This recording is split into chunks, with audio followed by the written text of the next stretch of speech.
Assalamualaikum warahmatullahi wabarakatuh. Kami dari kelompok 2 Ekonomi Teknik kelas C ingin mempresentasikan hasil penelitian kami mengenai analisis kelayakan ekonomis pada laboratorium manufaktur. Berikut anggota kelompok kami ada Syaizari Sujudi 211031209, Kayla Zara Fuji 211031209, Nafila Syafira 211031285, Adelia Butata 211031291, dan saya sendiri Nikita Natanya 211031295. Ada pendahuluan, tinjauan pustaka, metodologi penelitian, pengumpulan dan pengolahan data, analisis dan pembahasan, lalu terakhir kesimpulan dan saran. Latar belakang. Dalam era globalisasi dan revolusi industri 4.0, bisnis dan teknologi terintegrasi sebagai penggerak utama dalam membangun model ekonomi baru. Disiplin ilmu ekonomi teknik muncul sebagai respon terhadap perubahan paradigma, memaksa bisnis untuk mengintegrasikan teknologi dan strategi mereka. Pendekatan ekonomi teknik, proyek rekayasa, dan penilaian ekonomi terhadap keberlanjutan. Evaluasi menggunakan rasio manfaat biaya atau BCL menjadi kunci dalam membuat keputusan terinformasi dalam mempertimbangkan aspek ekonomi, sosial, dan lingkungan. Return on investment dan net present value di bidang keuangan menilai efektivitas investasi, sedangkan minimum acceptable rate of return menjadi parameter penting dalam menilai kelayakan ekonomi suatu proyek. Penelitian ini fokus pada lingkup laboratorium proses manufaktur, mencakup analisis kebutuhan barang, cost benefit, ROI, MAF. Lalu ada rumusan masalah. Yang pertama, bagaimana analisis kelayakan investasi dari pengadaan barang di laboratorium teknik industri. Yang kedua, bagaimana analisis rancangan rencana pengadaan untuk laboratorium teknik industri. Lalu tujuan penelitian yaitu untuk menghitung analisis kelayakan investasi dari pengadaan barang di laboratorium teknik industri. Lalu yang kedua, melakukan analisis rencana pengadaan untuk laboratorium teknik industri. Lalu ada batasan penelitian. Yang pertama, penelitian hanya dalam lingkup laboratorium proses manufaktur yang berlokasi di UPN Jakarta. Lalu yang kedua, penelitian ini dilakukan untuk menentukan kelayakan ekonomis rencana pengadaan pada laboratorium proses manufaktur. Yang pertama ada studi kelayakan yang merupakan penelitian menyeluruh terhadap rencana usaha yang melibatkan aspek pemasaran, operasi, SDM, yuridis, lingkungan, dan keuangan untuk menentukan keberlanjutan dan layak tidaknya pelaksanaan rencana bisnis. Fokusnya adalah memastikan bahwa proyek bisnis dapat memberikan manfaat ekonomis dan sosial secara berkelanjutan, serta mempertimbangkan konsep dasar terkait keputusan dan pemilihan proyek bisnis. Rencana pengadaan yang merupakan strategi kegiatan pengadaan barang atau jasa oleh suatu organisasi, melibatkan aspek kepatuhan terhadap peraturan, cost benefit analysis, identifikasi biaya dan manfaat, serta analisis kelayakan investasi. Cost benefit analysis melibatkan estimasi keuntungan berdasarkan perhitungan biaya dan manfaat, sementara identifikasi biaya dan manfaat mencakup berbagai jenis biaya dan manfaat. Analisis kelayakan investasi dilakukan untuk memastikan bahwa manfaat yang diharapkan melebihi biaya proyek.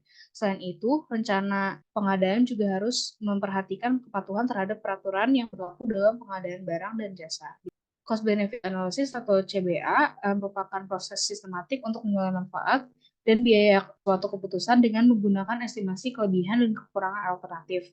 Aspek kunci kan penggunaan diskonto untuk menghitung nilai sekarang pendapatan dan pengeluaran masa depan, mengingat akumulasi biaya dan manfaat dari waktu ke waktu. Dalam konteks pasar yang tidak sempurna, preferensi waktu dan taksiran biaya modal dapat bervariasi dipengaruhi oleh preferensi publik sebagai konsumen. CBA mengekspresikan manfaat dan biaya dalam bentuk moneter, menyesuaikan untuk nilai biaya uang, dan digunakan untuk membandingkan keseimbangan manfaat dan biaya serta memprediksi apakah manfaat dari suatu kebijakan melebihi biayanya. Proses ini juga melibatkan teknis analisis sensitivitas, diskonto arus kas, dan skenario what if untuk berbagai pilihan. Net Present Value atau NPV menghitung selisih nilai sekarang investasi dan penerimaan kas bersih masa depan dengan nilai sekarang ditentukan oleh tingkat diskonto. Rumus NPV melibatkan estimasi arus kas masa depan dan pemilihan tingkat diskonto yang setara dengan biaya modal. NPV positif menunjukkan proyek layak, sedangkan NPV negatif tidak. NPV digunakan dalam perencanaan modal dan investasi untuk menganalisis profitabilitas investasi, proyek, atau bisnis. Internal Rate of Return atau IRR adalah contoh. Oke, return of investment atau ROI adalah rasio keuangan yang menilai tingkat pengembalian investasi dengan membagi keuntungan bersih dengan biaya investasi dikalikan 100 untuk mendapatkan persentase. ROI menjadi metrik kunci dalam mengevaluasi kinerja investasi, di mana nilai yang lebih tinggi menunjukkan investasi yang lebih menguntungkan. Metrik ini umum digunakan dalam konteks investasi properti, bisnis, dan keuangan. Minimum acceptable rate of return atau MARR adalah metrik keuangan yang menetapkan tingkat pengembalian minimum yang dapat diterima dari suatu investasi. Digunakan untuk mengevaluasi kelayakan investasi, MARR mempertimbangkan faktor seperti inflasi, deflasi, dan perubahan tarif. Dalam pengadaan pemerintahan, MAR digunakan sebagai tingkat pengembalian minimum untuk menilai efisiensi pengadaan. Juga digunakan dalam perencanaan modal dan investasi untuk menentukan tingkat pengembalian minimum dari suatu proyek atau investasi. Biasanya lebih tinggi dari biaya modal dan meningkat seiring risiko investasi. Di sini ada tahapan penelitian. Yang pertama itu ada studi pendahuluan, perumusan masalah, tujuan penelitian, pengumpulan dan pengolahan data, analisis dan pembahasan, terakhir kesimpulan dan saran. Di sini ada flowchart dari penelitiannya, bisa dilihat dari gambar berikut. Di sini ada 4.1 yaitu kebutuhan barang dari laboratorium proses manufaktur yang ada di tabel berikut. Di sini ada data pembuatan sistem RRP yang bisa dilihat dari tabel pertama itu biaya langsung personil, lalu yang tabel kedua itu ada biaya langsung non personil. Di sini data pembuatan jasa bubut yang dengan kualifikasi personil itu biaya sarpras dan biaya depresiasi dengan total itu 250 perak dengan penerimaan layanan 450 dan laba operasi 800. Selanjutnya ada proyeksi pendapatan. Di sini ada beberapa target peserta dengan beberapa profit margin di target 100 dan 150 yang pertama dengan profit margin 2%, lalu target yang kedua itu 40% dan target ketiga itu 87%. Selanjutnya itu ada pengolahan data. Yang pertama itu ada perhitungan present worth. Di sini ada 5 kegiatan, yaitu yang pertama ada pembelian alat 3D printing, laba tahunan 3D printing, ada pembelian alat ERP dan alat lainnya, lalu ada laba tahunan seluruh alat, lalu nilai akhir seluruh alat, sehingga didapat perhitungan pada table, lalu hasil di present worth itu sebesar 432.553.386. Lalu selanjutnya itu ada perhitungan annual worth. Kegiatannya itu sama seperti present worth, lalu di sini ada perhitungannya, sehingga total dari annual worth itu sebesar minus 242.302.550. Lalu selanjutnya itu ada perhitungan future worth. Didapatkan hasil future worth itu 603.040.000. Lalu di sini ada perhitungan net present value. Yang pertama itu ada tahunnya itu 1 sampai 10 tahun, lalu ada biaya tetapnya, ada biaya variabel, total cost, penerimaan total, keuntungan, lalu ada discount factor, lalu present value, di mana di total present value itu 28,53. Selanjutnya itu hitungan cost benefit. Diketahui tahunnya, biaya tetap, biaya variabel, total cost, penerimaan total, lalu ada keuntungan, ada discount factor, lalu present value, lalu ada benefit dan cost-nya. Sehingga didapat perhitungan benefit cost itu 217.221.387 dibagi 188.687.709 1,15, hingga kesimpulannya itu satu maka usaha layak dilakukan. Selanjutnya hitungan return on investment. Di sini ada laba total dan biaya, sehingga didapatkan hasilnya itu minus 60,92%. Terus selanjutnya itu ada MAR. Di sini didapat kesimpulan bahwa investasi tidak layak untuk untuk analisis present worth. Hasil analisis perhitungan present worth didapat nilai negatif pada laba tahunan 3D printing sebesar 379.116.000, laba tahunan seluruh alat sebesar 283.313.386, dan nilai akhir seluruh alat sebesar 300 RP dan alat lain 149.460. Nilai positif tersebut dan nilai akhirnya sebesar minus 342 investasi dinyatakan layak. Lalu ada annual worth.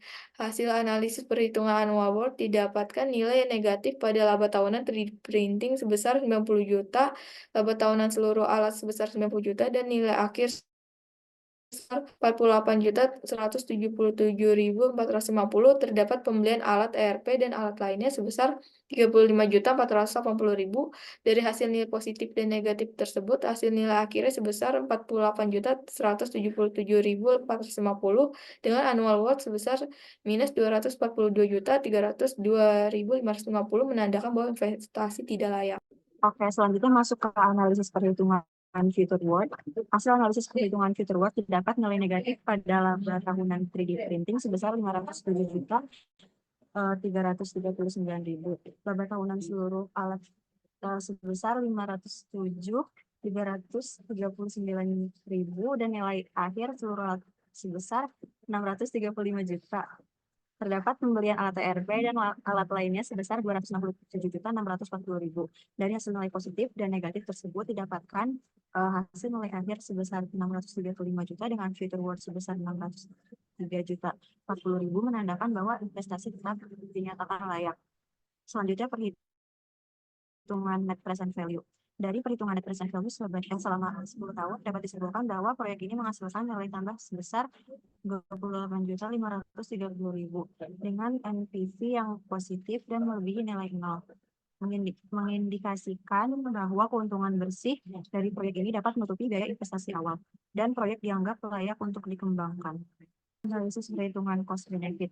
Dalam hasil perhitungan cost benefit yang didapatkan, nilai benefit sebesar 207.221.387 dan cost sebesar 188.687.779. Benefit cost ratio didapatkan senilai 1,15 yang melebihi nilai 1, menunjukkan manfaat lebih besar dari biaya, menandakan investasi layak untuk dilakukan. Selanjutnya, perhitungan return of investment. Dari hasil perhitungan dengan present worth, annual worth, dan future worth, maka dilakukan perhitungan dalam pengembalian hasil investasi yang bisa didapati dari investasi barang-barang 3D printing tersebut dengan beracuan pada hitungan present worth yang didapati laba total investasi sebesar 265 juta dan biaya investasi sebesar minus 435 juta.